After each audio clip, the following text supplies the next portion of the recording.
Our incident commander deputy is Rob Allen. He's here to speak to you today about the overall operational plan. Rob Allen. Good morning, everybody.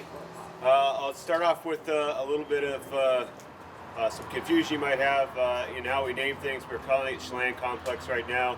It might not be, sometimes just refer to it as the Reach Fire. They're one and the same.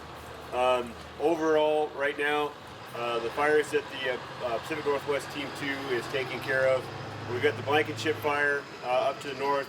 That's looking good. Wolverine's looking good. They're both had small acreage gain on those two fires, but they're burning within the area we expected them to burn in. So we're happy with what's going on up there. The first fire, just up the lake shore here, we had some challenges on that yesterday. That's still growing off to the north and to the west, but we did get some lines secured on the southern end. We've kind of moved it into the slide area. First Creek is holding really well right now. We've had crews in there working, and now we're starting to look up on the top there, trying to take out that northern end with some dozer line and some hand line up in there. Down here on the Chelan Complex, the Reach Fire, that's looking really good here in the town, in the area of Chelan. In this area, we're going back through those areas today, especially through a lot of the houses that were burned around that are still standing, and making sure that we have that secured. We haven't missed anything, that we don't have anything else that might pop up in there. So we're redoubling our efforts back through there.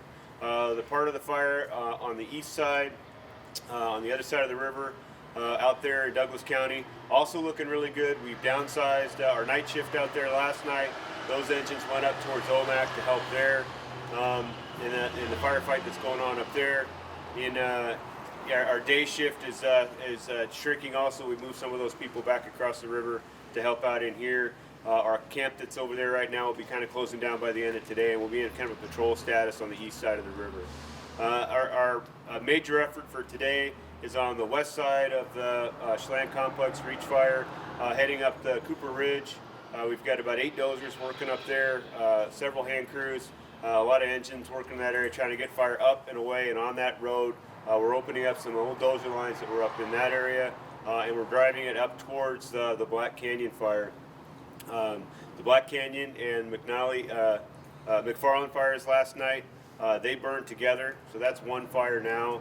Wasn't a lot we could do in between those two fires, and there's not a lot we're going to be able to do between the Black Canyon and where the top of the Reach Fire is right now. Those fires will probably, in the next couple of days, it's 1.5 miles, 2 miles apart right now, they'll probably burn together in the next couple of days.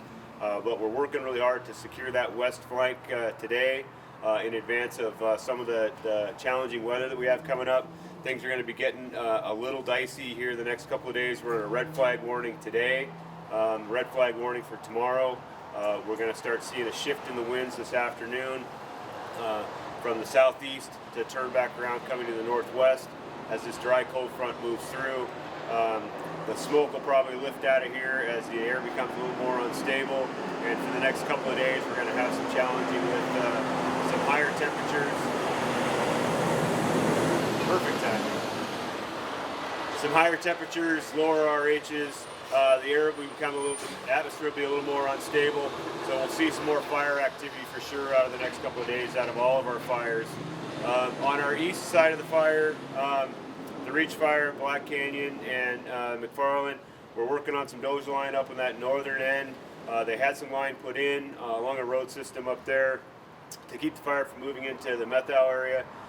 We started working on that yesterday. We had a burnout plan, but fire activity picked up enough that we felt we'd hold off on that. They were going to try getting some of that burned done this morning. Haven't heard how they're doing on that, but we've got some line in there. The rest of our east flank, the fire is backing into the old Carlton fire from last year and the Goat fire along that area, and we're using that as kind of our area right now to keep the fire from coming into and affecting that road there in Petraeus and those other areas. We had a good meeting up in Petraeus yesterday. We're getting 2 more National Guard crews showing up today to help in with our fight. We've got over 1,000 people working on all these fires right now coming together, and as we're working through the next couple of days, we've been here now, the Pacific Northwest team, for 18 days, 19 days. We're coming up on time where we need to transition out with another team, so the Southwest team, another Type 1 team, is here. They were in brief this morning. They'll be shadowing with us today and tomorrow, and they'll take over the fire at 6 o'clock on Friday morning. and they'll be in charge. You'll see some of them tomorrow. They'll be here for this press conference as they start getting their feet on the ground and start to figure out what's going on. It does give us the advantage for the next couple of days of having 2 Type 1 teams standing right here, trying to figure out what's going to happen with the weather as we move into the weekend.